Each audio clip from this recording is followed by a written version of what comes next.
G'day folks, and welcome to my YouTube channel. Sounds pretty grown up, doesn't it? Yeah.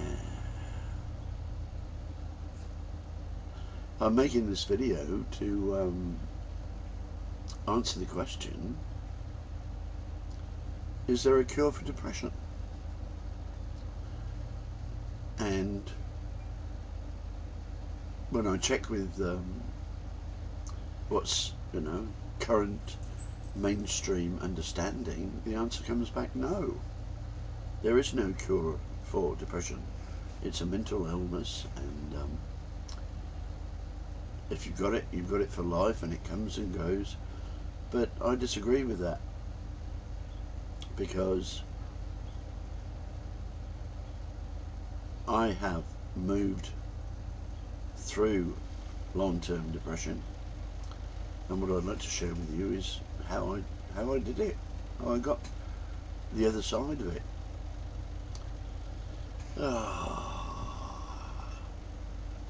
Well, I go by the name of Bob Eden.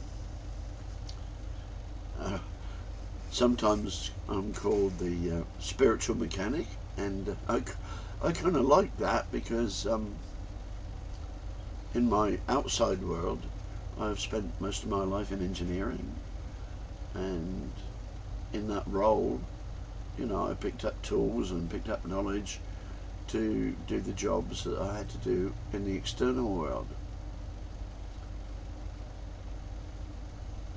But the internal world was a different landscape, but I applied the same ideology.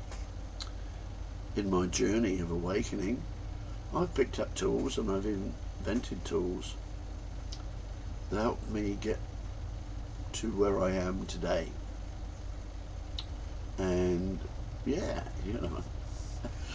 I couldn't be more content. So here I am, living in the Whitsunday Islands, which is paradise on earth, and in my own Garden of Eden, and just looking forward to sharing what I've learned, in the hope that you may be able to move beyond depression as well. Now, coming from a place of integrity, I can't really call it a cure for depression, because that would imply that depression is an illness. And from where I am now, depression is not an illness. It's not a mental illness. It's got nothing to do with the mind. For me, it was a wound of the soul, and so I couldn't solve it by thinking my way through. I had to feel my way through, and those steps I'd like to impart to you as soon as I can, because I know we're all sovereign, unique and equal, but we're all similar in so many ways. And so I'm just a simple bloke, and I found my way through depression, and for me depression became a gift, the gift of depression, because the pain of depression drove me to find my own solutions, and I couldn't find them in my head. I found them in my heart. And so I just get the feeling that if you are here right now, then you're in the right place. You've been led here by your heart.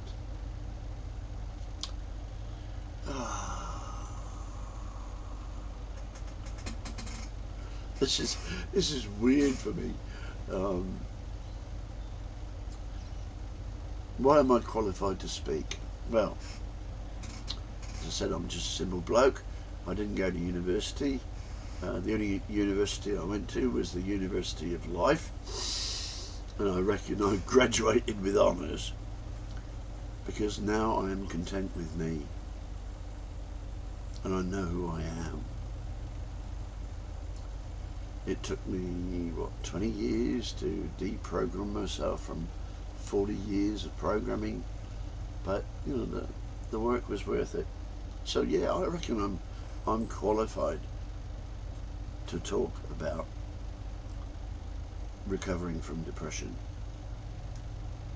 And for me, the only experts on depression are those folks that have actually worked through it. All these so-called professionals out there, yeah, like psychiatrists and psychologists, they haven't got a clue because they only work with the mind, and not one of them has ever cured anybody from my own research. And they don't want to, because they want customers, not cures. Anyway, I could ramble on for ages, but my journey since 1984, when I had my first panic attack, has just been amazing. It's been totally gut-wrenching, heart-wrenching, magical, scary, but I'm out the other side, and life is beautiful. So if I can do it, anybody can. So, you know, I'm no doctor. I don't give medical advice. I don't give any advice, because unsolicited advice is abuse. I believe and respect the sovereignty of all of us. So, you know, I have nobody's answers, but I might have a few of your questions, which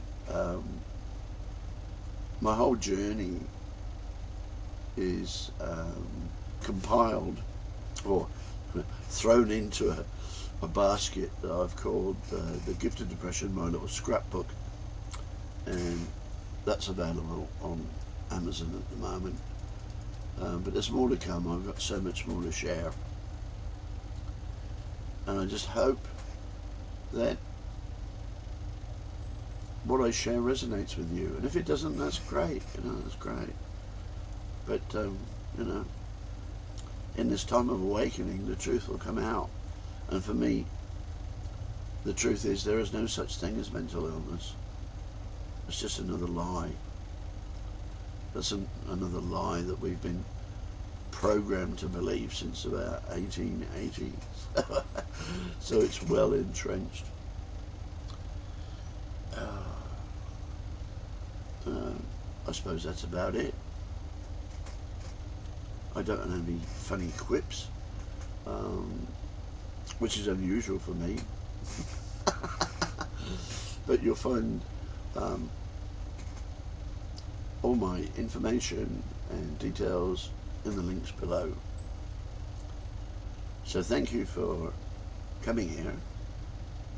Thank you for following your heart.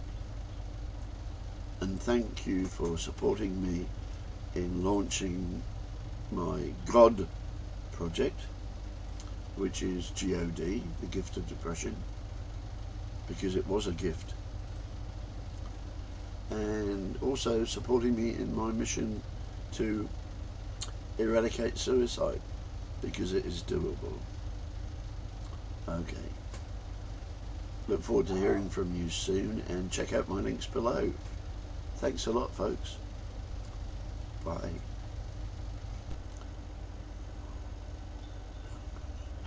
Oh, g'day, folks. Back again. Oh, old age is a wonderful thing. I totally forgot to mention the 7 steps and processes and attitudes that I use to move through the rite of passage that is depression. So here we go. Now, step number 1 was empty the wheelbarrow, and what I mean by that was healing the wounds of my childhood. Healing the wounds of my childhood was the most important and powerful work I've ever done, and once I completed that, it's like somebody taking an elephant off my shoulder. So I'd recommend that that's the first stage in emptying the wheelbarrow. And then the second process I went through was to question everything. question what my parents told me, question what the indoctrination or education system told me. Everything that I saw on TV, the television, which I haven't had since 1995, yeah, just question everything in the pursuit of finding my own truth. And how do I know what's my truth? Whatever resonates with my heart. And then the next one, number 3, was deprogram myself from codependent behaviour. And that's a real tricky one, because it's so insidious in our society. But this little phrase guided me through, and the phrase is, unsolicited advice is abuse.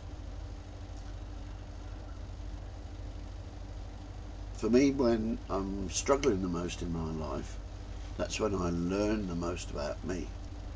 You know, when I'm challenged the most, that's when I learn the most. So if you want to be a true friend, you know, don't come and say, oh, I know what you need to do, mate. Because you don't, because I'm the only being in the whole of creation, because I'm unique, that can never know what my needs are. But if you want to be a true friend, be there when I put my hand up and ask for help. So that's and that's how I got through codependent behaviour. It didn't come overnight. Next stage was reestablish the belief in myself, and I did that by once again going back to childhood and recalling my first memory of when I stopped believing in myself, and then realising that that just established a pattern that I took and extrapolated through my my aging, through my adult life. But once I realised that I'd done that and given away my belief in myself in my childhood, healing the wounds of childhood again, got rid of that problem. And re-establishing my belief in myself was by taking complete responsibility for this life that I do create. Yeah, sounds glib, but there's years of heartache and soul searching that went behind that. Step 5, follow my heart. And it was hard for me to follow my heart because my mind was so busy. So I had first to silence my mind so I could hear my heart. But that was a tool I found, how to silence my mind. And now my heart is my only guide, and my heart is my only compass, and my intuition is my only guide. Which leads me on to step 6, which is just trust my intuition. And I bet my life on trusting my intuition, and maybe that was my leap of faith. And then step 7, which is my favourite one of all, is giggle a lot, because life is supposed to be joyful, life is supposed to be simple. It's only the mind that complicates things. The mind is always looking for answers, but the heart already knows. Anyway, I'll close with this addendum, and see you anon. Bye for now. Oh, short-term memory problem.